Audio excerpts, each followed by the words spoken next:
Bonjour, bienvenue pour cette nouvelle vidéo sur le Vijnana Bhairava Tantra. Aujourd'hui, le verset 117. Om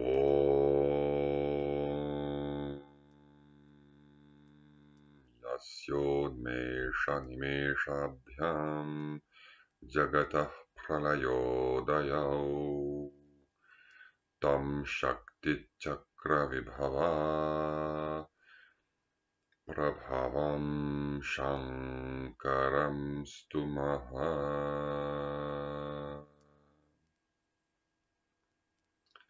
Tout d'abord, je vous lis le verset en sanskrit.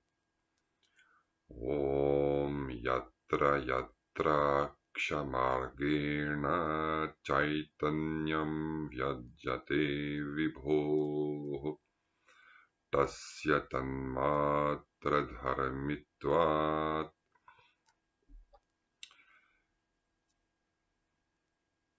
Chilayad Bharitat Mata.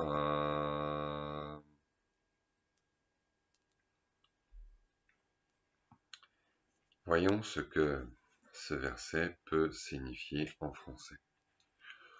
Où que la conscience du Seigneur s'exprime par le chemin des organes des sens, c'est là que l'esprit se résorbe, parce que cette expression n'est que cette conscience. Alors, on est la plénitude. Autre traduction. Ou que la conscience qui est le divin s'exprime par le chemin des facultés du corps et de l'esprit. C'est là que l'attention se résorbe. Parce que cette expression n'est qu'un pouvoir de la conscience. Alors, on est la plénitude. On est, pardon, on est ce débordement, cette plénitude. Littéralement, le fait d'être ce débordement. Bharita. Je répète. Ou que. Donc ça commence comme le verset précédent. Yatra, yatra. Partout là où, littéralement. Partout là où. Akshamargena. Par le chemin des organes des sens. Littéralement par le chemin des yeux. Mais cela vaut pour les 5 sens. Pour toutes les facultés, y compris celles de l'esprit. Mais plus spécialement, suggère le verset et confirme le commentaire, les 5 sens. Chaitanyam, la conscience, avec cette idée d'un dynamisme de la conscience. Chaitanyam, d'une liberté, la conscience comme liberté, comme pouvoir de se manifester dans l'unité, dans la dualité au sein de l'unité, de se manifester comme ceci, comme cela, dans la séparation, dans l'union, dans la différence, dans l'identité. Vyajyate, elle se déploie, vi-anj. Anj, elle se déploie, vi-visheshena, distinctement. Et cette conscience, vibhor, c'est la conscience du Seigneur, c'est la conscience divine. Et comme ce texte, le Vijnana Bhairava Tantra, s'inscrit dans la tradition, dans la religion du shivaïsme, Shiva Dharma, et que le but du shivaïsme a toujours été une forme de divinisation,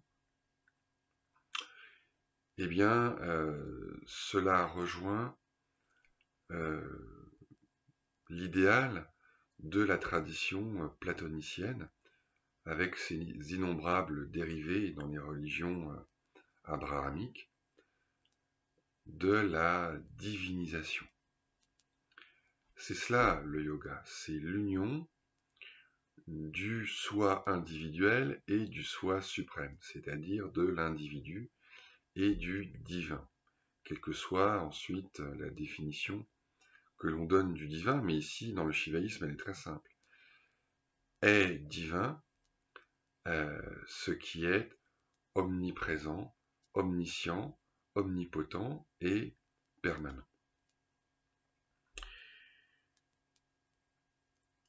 Tasya tanmatra dharamitvat, parce qu'elle possède le pouvoir de ses qualités sensibles, c'est-à-dire parce que ces qualités sensibles, comme les formes, les odeurs, les saveurs, les sensations tactiles et les sons, sont des pouvoirs, des manifestations de la conscience, Chilayat, parce que l'attention, alors vous voyez ici on a à nouveau un mot que l'on traduit d'ordinaire très souvent par conscience, chit, mais qui ici, d'après le contexte, désigne plutôt l'attention. Sachant que le point profond de la chose, c'est que l'attention, c'est la conscience. Tout est conscience, et en particulier l'attention. Donc, si vous voulez, l'attention, c'est juste la conscience en tant qu'elle a le pouvoir de se focaliser sur différentes choses, de butiner ici et là, et ce faisant, de s'oublier, de se distraire, apparemment, de se distraire d'elle-même. En se concentrant sur ceci et sur cela, elle semble s'oublier. Et à ce moment-là, Bharitat Mata, il y a le fait d'avoir pour soi la plénitude, littéralement. C'est-à-dire, à ce moment-là, elle, il, l'adepte, se réalise, se reconnaît comme étant cette plénitude. Se reconnaît, ça veut dire quoi? Se reconnaît, ici, ça veut dire que l'individu reconnaît dans ses perceptions sensorielles,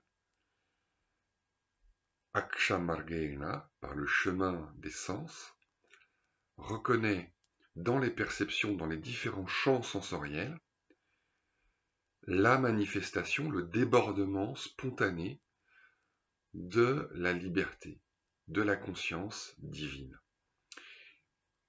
Donc il s'agit de faire le rapprochement entre quelque chose qui est extrêmement banal, les perceptions des 5 sens, rien d'extraordinaire, et quelque chose d'extraordinaire, le divin, qui est tout-puissant, qui est omniscient, omniprésent et permanent. Il s'agit d'apprécier à sa juste valeur la vie consciente, la perception sensorielle. Pourquoi? Parce que la perception sensorielle est conscience. Percevoir, c'est un acte conscient. La perception est un acte conscient. Et donc, toute perception est conscience, est activité consciente, est acte de conscience. Chaitanya, c'est ça. On traduit par conscience, mais conscience, ça veut dire acte conscient. Non pas au sens où je fais ceci ou cela en connaissance de cause, mais au sens où tout cela relève de ce qu'on appelle l'expérience, la lumière de l'expérience. Tout cela est illumination, tout cela est lumière, tout cela est clarté, tout cela est présence. ce sont différentes formes de conscience. Parce que la conscience se manifeste, elle s'épanche, elle déborde, parce qu'elle est plénitude, une plénitude débordante, qui déborde, mais qui évidemment déborde en elle-même, car rien ne peut exister en dehors de la conscience. L'idée même d'un dehors de la conscience est une représentation consciente, donc est une forme de conscience. Donc ça aussi, c'est conscience.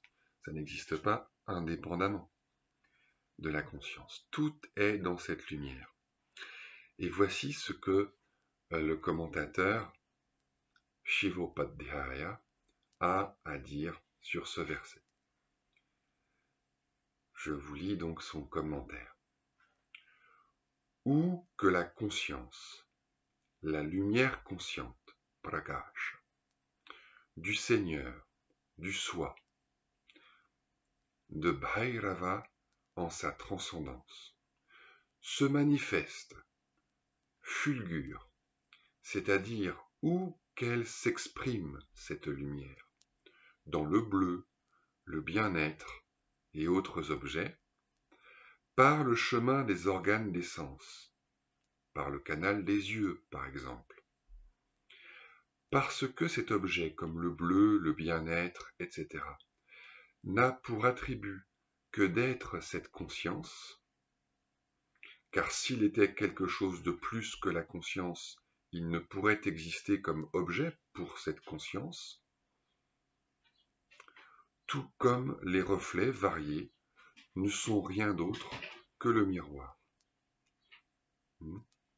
Tout comme les reflets variés ne sont rien d'autre que le miroir. Ayant ainsi pris conscience que la vraie nature des choses est seulement conscience, qu'elles n'existent que parce qu'elles sont dans la lumière consciente, alors celui qui se résorbe dans la conscience, qui constitue le fond de toute chose, le bleu, le plaisir, etc., celui-là n'est rien d'autre que le divin en sa transcendance. De même que l'ensemble du disque du soleil n'est qu'une dense nuée de lumière, de même, en effet, la conscience se manifeste comme monde quand elle se cristallise, comme de la sève qui s'écoule liquide et qui peu à peu se durcit, se cristallise. Telle est la doctrine traditionnelle. Vous voyez, dans ce verset, comme souvent, Shivopadhyaya, ce commentateur qui apparemment semble avoir vécu au XVIIIe siècle, est soucieux de préciser quelle est la philosophie propre du shivaïsme du Cachemire en la distinguant d'autres philosophies qui lui ressemblent, comme le Vedanta ou le bouddhisme. Et Ananda, l'autre commentateur qui a vécu un siècle avant, dit ceci: quel que soit le moment où la conscience du puissant, du divin, se manifeste grâce à la méditation de tous les états comme étant le divin, et parce que sa nature ne consiste que en cette manifestation, c'est-à-dire parce que sa vraie nature n'est que conscience qui se manifeste spontanément par elle-même, comme une diversité d'apparences reflétée dans un miroir, reflétée dans le miroir de sa conscience, on atteint alors la plénitude, parce que tout repose, tout se dissout, tout se résorbe dans la conscience. Ainsi est engendré l'état réel où l'on fait l'expérience que je suis toute chose, je suis débordant de conscience. L'idée est que tout est conscience liquide qui se durcit comme la glace, le beurre etc. Oui, la conscience est fluidité. La conscience, comme on dit aujourd'hui à propos du cerveau, est plastique, comme on dit à propos des neurones. La conscience est plastique, mais elle est infiniment plastique, infiniment souple, infiniment fluide, un liquide parfaitement liquide. Et peu à peu, dans le cours de sa manifestation spontanée, parfaitement libre, c'est-à-dire qui n'est soumise à aucune règle, à aucune condition extérieure, à aucune loi, à aucune contrainte extérieure, parce qu'il n'y a rien en dehors d'elle, eh bien, elle va se cristalliser, se durcir, se pétrifier. Elle va prendre des habitudes, elle va se ralentir, devenir de plus en plus mécanique, comme si elle était de l'eau qui peu à peu creuse des sillons dans lesquels elle va circuler de façon de plus en plus habituelle. Et donc la liberté devient peu à peu les lois de la nature. Elle va se pétrifier comme de la lave qui d'abord explose et jaillit à la verticale, et puis qui ensuite se durcit, se ralentit.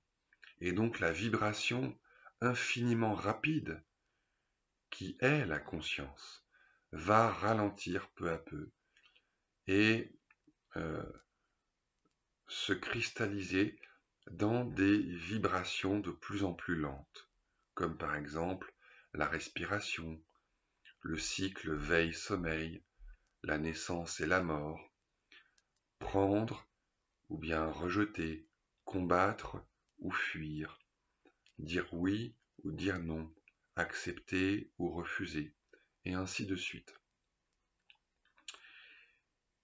Mais la conscience est fluidité, et toutes choses, même si elles sont la conscience cristallisée, sont toujours la conscience.